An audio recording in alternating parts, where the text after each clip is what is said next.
اعوذ باللہ من الشیطان الرجیم پناہ مانگتا ہوں میں اللہ کی شیطان مردود سے۔ بسم اللہ الرحمن الرحیم شروع اللہ کا نام لے کر جو بڑا مہربان نہایت رحم والا ہے۔ اعوذ باللہ من الشیطان الرجیم بسم اللہ الرحمن الرحیم حتى إذا استيأس الرسل وظنوا أنهم قد كذبوا جاءهم نصرنا فنجي من نشاء ولا يرد بأسنا عن القوم المجرمين لقد كان في قصصهم عبرة لأولي الألباب ما كان حديثا يفترى ولكن تصديق الذي بين يديه وتفصيل كل شيء وهدى ورحمة لقوم يؤمنون۔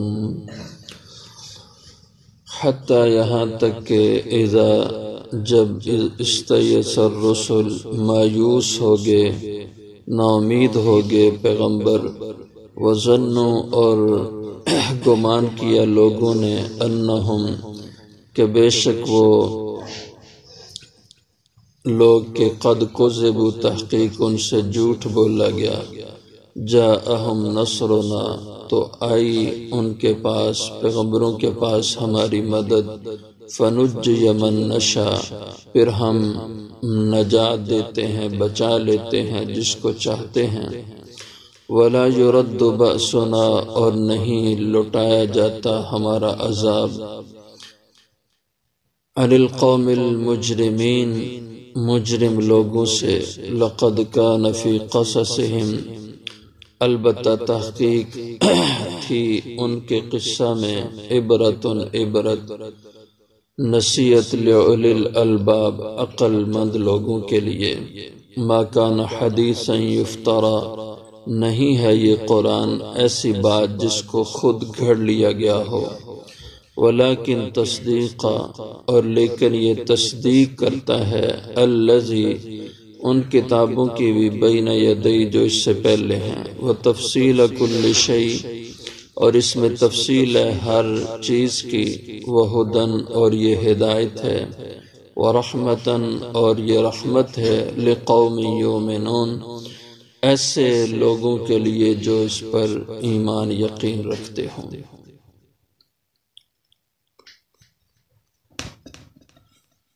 گزشتہ آیات میں یہ مضمون بیان ہوا کہ یہ لوگ جو جھٹلا رہے ہیں یہ پہلے لوگوں کے انجام کو دیکھیں کہ ان کا کیسا برا انجام ہوا، اور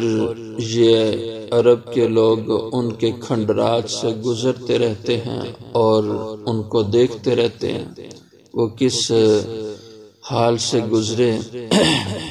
تو فرمایا کہ یہ لوگ بھی اس خیال میں نہ مبتلا ہو جائیں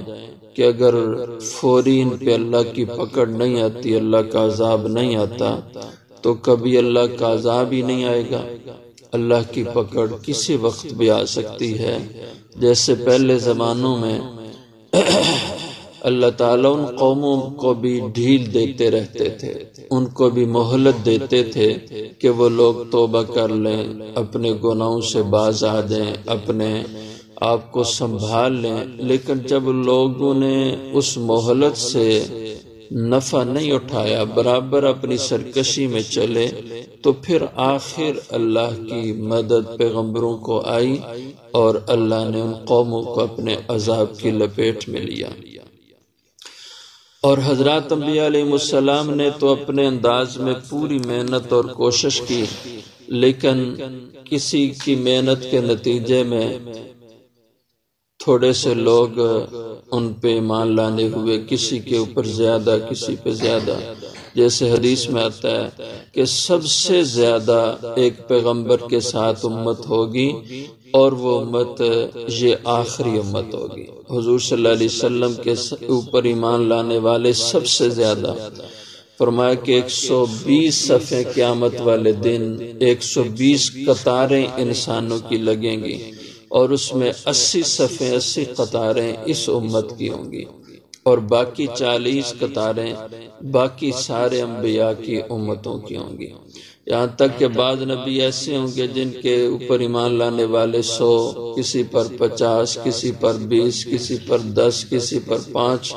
کسی پہ 2 ایمان لانے والے، بعض پیغمبر جن کے ساتھ 1 ایمان لانے والا، بعض ایسے پیغمبر بھی آئیں گے جن پر 1 شخص بھی ایمان نہیں لایا۔ ایسے پتھر دل لوگ پیدا ہوئے۔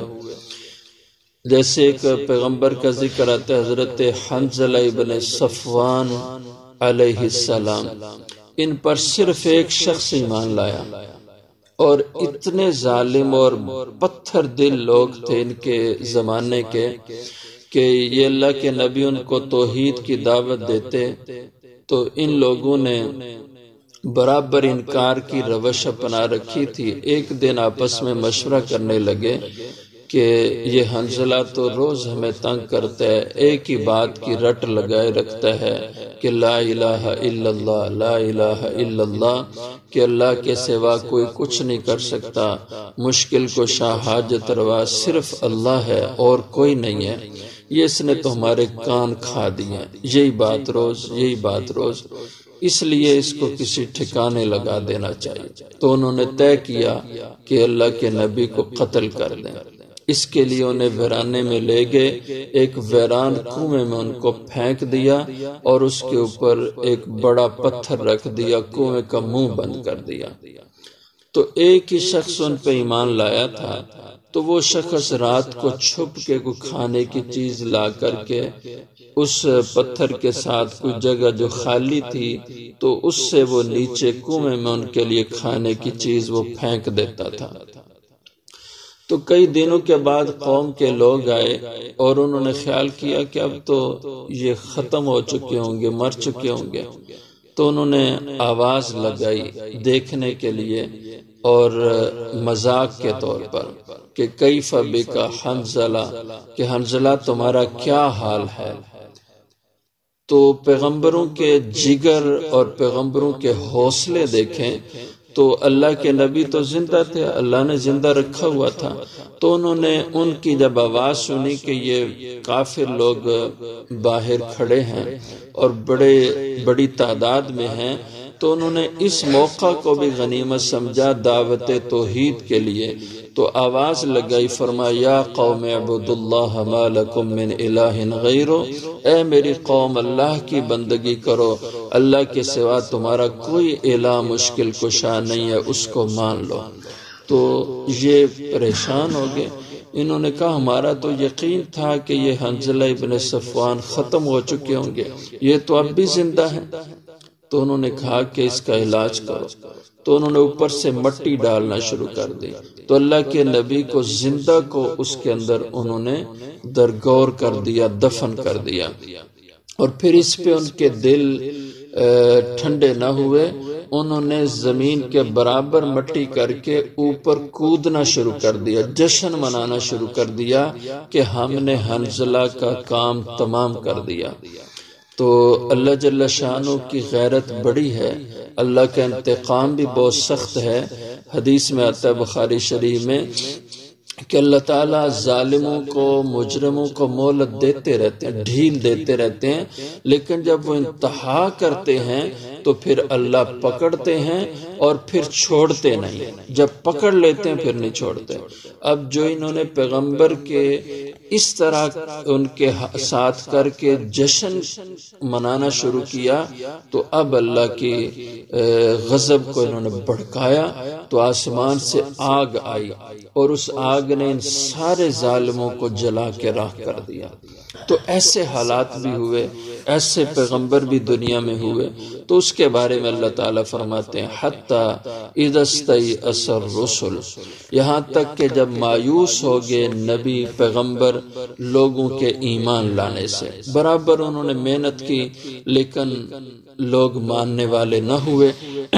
اور اپنی بھرپور محنت کے نتیجے میں جب کوئی ایمان نہیں لایا اور پیغمبروں کو بھی سمجھ آ گئی کہ اب اور ایمان لانے والے کوئی نہیں ہیں، جیسے حضرت نوح علیہ السلام نے 9.5 صدیاں 950 سال تبلیغ کی دعوت دی، لیکن کچھ لوگ 80 یا 100 زیادہ سے زیادہ لوگ تھے جو ایمان لائے، اور یوں سمجھے پوری صدی میں ایک آدمی بنا۔ اگر 100 آدمی بھی آپ 90 آدمی کا بھی اندازہ لگا لیں تو ریشو جو بنتی ہے کہ ایک صدی میں ایک شخص ایمان لائے یا 10 لوگ ایمان لائے، تو اتنی تھوڑی تعداد میں اتنی بڑی دعوت کا کام۔ اور سورہ نوح میں ان کی دعوت کے انداز کا اللہ نے یوں ذکر فرمایا کہ رب انی دعوت قومی لیلا و نہارا، اے اللہ میں نے ان کو دن کو بھی دعوت دی، رات کو بھی دعوت دی، اعلنت لہم و اسررت لہم اسرارا، علانیہ بھی ان کو دعوت دی اور چھپ کے بھی ان کو دعوت دی، لیکن پھر بھی وہ لوگ ایمان نہیں لائے۔ اور اللہ نے حضرت نوح سے کہہ دیا، فرما دیا کہ انہ لن یؤمن من قومک الا من قد آمن، اے نوح اب اس کے بعد ان میں کوئی ایمان نہیں لائے گا، بس جو ایمان لا چکے ہیں بس وہی ہیں۔ جب آپ کو یقین ہو گیا کہ اب ایمان لانے والا کوئی نہیں، تو پھر بد دعا کی قوم کے لیے کہا رب لا تذر علی الارض من الکافرین دجارا، اے میرے پروردگار جب ان میں ایمان کی امید ختم ہو چکی تو اب ان ظالموں کے وجود سے زمین کو پاک کر دے، کوئی بھی نہ چھوڑ، سب کو برباد کر دے۔ تو یہاں تک کہ جب مایوس ہو گئے پیغمبر ایمان لوگوں کے ایمان لانے سے، وَظَنُّوا أَنَّهُمْ قَدْ كُذِبُوا، اور وقت کے لوگوں نے، ظالموں اور کافروں نے بھی تانے دینے شروع کر دیے نبیوں کو، وَظَنُّوا، اور ان لوگوں نے بھی گمان کیا، انہم قد کذبوا، بے شک ان سے تحقیق جھوٹ بولا گیا۔ کیا مطلب کہ جب پیغمبر یہ کہتے اللہ کی توحید پر ایمان لاؤ، اگر نہیں لاؤ گے تو اللہ کا عذاب آئے گا، اللہ کی پکڑ آئے گی۔ اب وہ لوگ برابر چل رہے تھے لیکن اللہ کا عذاب نہیں آیا، تو اس پہ نبیوں کو تانا دینا شروع کر دیا کہ جو تم ہم سے کہتے تھے کہ اللہ کا عذاب آئے گا، اللہ کی پکڑ ہے، ہم پہ تو نہیں آئی، اس کا مطلب یہ ہے کہ تم جھوٹ بولتے تھے، تم نے ہم سے غلط بیانی کی۔ تو انہم قد کذبوا، لوگوں نے گمان کیا کہ بے شک ان سے تحقیق جھوٹ بولا گیا، جاءہم نصرنا، تو آخر ہماری مدد آ گئی ان پیغمبروں کے ساتھ، فنجی من نشاء، ہم نے ظالموں کو تباہ و برباد کر دیا، پھر ہم نے نجات دی جن کو چاہا، یعنی جو ایمان لائے۔ وَلَا يُرَدُّ بَأْسُنَا عَنِ الْقَوْمِ الْمُجْرِمِينَ، اور نہیں ٹالا جاتا ہمارا عذاب مجرم لوگوں سے۔ جب ہمارا عذاب پکڑ ہماری ظالموں اور مجرموں پہ آ جاتی ہے تو پھر ٹلتی نہیں ہے۔ لقد كان في قصصهم عبرة لأولي الألباب، البتہ تحقیق تھی ان کے قصہ میں۔ اس کے دو مطلب ہیں، ایک تو مراد سے ان پیغمبروں کے قصوں میں عبرۃ لأولی الالباب، عبرت اور نصیحت عقل مند لوگوں کے لیے، اور دوسرے اس کا مطلب تفسیر یہ ہے لقد کان فی قصصہم، اور یہ زیادہ معتبر ہے کہ ان کے قصہ میں یعنی یوسف علیہ السلام اور ان کے بھائیوں کے اس قصہ میں جو بھی بیان ہوا، عبرۃ لأولی الالباب، عبرت اور نصیحت ہے عقل والے لوگوں کے لیے۔ کہ دیکھو حضرت یوسف علیہ السلام نے بھائیوں نے اپنے بھائی کے ساتھ حسد کیا اور حسد کر کے بھائی کو راستے سے ہٹانے کی کوشش کی، لیکن اللہ نے ان کو ناکام کیا، نامراد کیا۔ یوسف علیہ السلام نے صبر کیا، اللہ نے ان کو بلندیوں پہ، عزتوں کی مقامات پہ اللہ نے ان کو پہنچا دیا۔ اور بھائیوں نے غلط کام کیا، گناہ کا کام کیا، اپنے بھائی کے ساتھ جو ہے نا وہ صلہ رحمی سے پیش نہ آئے، ظلم سے پیش آئے، تو اللہ تعالیٰ نے ان کو دنیا کے اندر بھی اونچی بلندی اور مرتبہ مقام سے محروم کر دیا۔ اور یوسف علیہ السلام نے بھائیوں کی اتنی زیادتی کے باوجود بھائیوں سے بھلا کیا، ان کے ساتھ نرمی کا رویہ، ہمدردی کا رویہ اپنایا، تو اللہ تعالیٰ نے ان کو کتنی عزتوں سے نوازا۔ تو بہت سی نصیحت اور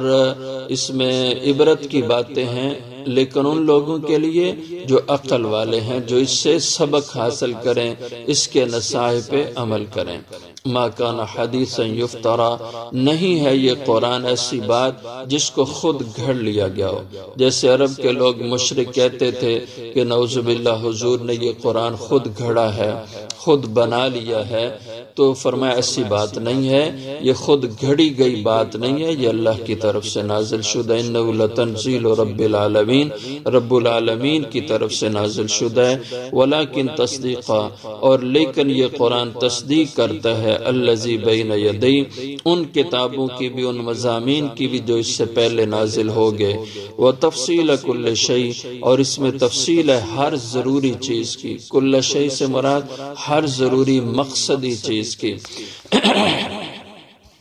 اور اس کے علاوہ جو تفصیلات دین ہیں یہ بھی اس قرآن ہی کی تفصیل ہے، حدیث ہے تو قرآن کی تشریح ہے، اگر فقہ اسلامی ہے تو اس میں بھی ائمہ کرام نے قرآن ہی کی تشریح کی ہے، تو اس لیے حدیث ہو یا فقہ اسلامی ہو، یہ ساری تفصیلات اسی قرآن کی ہیں۔ اس لیے فرمایا اس قرآن میں ہر قسم کی شے کی تفصیل ہے، وہدن، اور اس میں ہدایت کا سامان ہے، جو اس کو پڑھیں، اس کو سمجھیں، ورحمتن، اور یہ قرآن رحمت ہی رحمت ہے، اس کو ہاتھ لگانا، چھونا، پاک ہاتھ لگا کے اس کو اپنے ہاتھوں میں پکڑنا، یہ بھی رحمت اور ثواب ہے، اس کو دیکھنا رحمت ثواب ہے، اس کی تلاوت کرنا رحمت ثواب ہے، اور اس پہ عمل کرنا یہ رحمتوں کو کھینچنے اور بڑے ثواب کا ذریعہ ہے، لقوم یؤمنون، ایسے لوگوں کے لیے جو اس قرآن پر ایمان اور یقین رکھتے ہیں۔